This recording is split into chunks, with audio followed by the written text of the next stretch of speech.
Kita akan bahas masalah truk itu. Pasti keluarga yang 11 orang ini pasti akan menuntut keadilan. Ya, pertama kita turut berduka cita yang sedalam-dalamnya atas kepergiannya dari anak-anak, dari ibu bapak yang tercinta itu semua.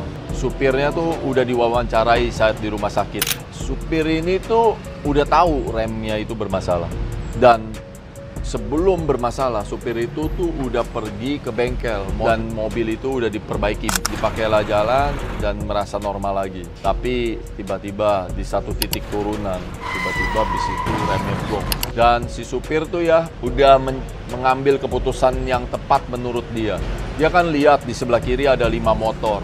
Kalau turun terus, dia udah nggak tahu apa yang bisa terjadi. Sehingga si supir langsung ambil keputusan untuk tabrak tiang listrik supaya itu mobil bisa berhenti, si bis bisa berhenti. Kalau kita bilang mau mempersalahkan siapa, ya si supir tuh udah tahu kok mobil bisnya dan juga udah memperbaikinya kok. Dia sendiri tuh nggak akan berani jalan kalau mobilnya bermasalah. Nah, kalau kita mempersalahkan si pemilik perusahaan bisnya, ya pemilik tuh juga pasti udah jalanin prosedur. Selama pemerintah masih mengizinkan bis itu beroperasi, syaratnya ya uji kir, uji kelayakan di jalanan setiap 6 bulan. Nah, sebab kalau bis itu nggak menjalani uji kir, di media massa nih pasti udah tersebar bahwa polisi udah menemukan adanya tindak pidana, sehingga pengusahanya bisa dijerat. Nah, tapi kemungkinan si supir itu pasti harus bertanggung jawab atas hukum. Walaupun dibilang siapa sih yang mau kecelakaan, betul kan?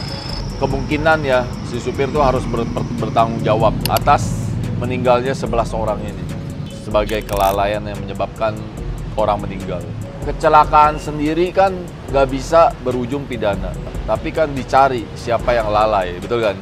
Nah, emang ini serba salah, sebab ketika si supir nggak dijerat hukum, pasti keluarga yang 11 orang ini pasti akan menuntut keadilan. Kalau kalian ada yang lebih tahu atau ada yang pernah mengalami musibah seperti ini, silakan kalian tulis di kolom komentar.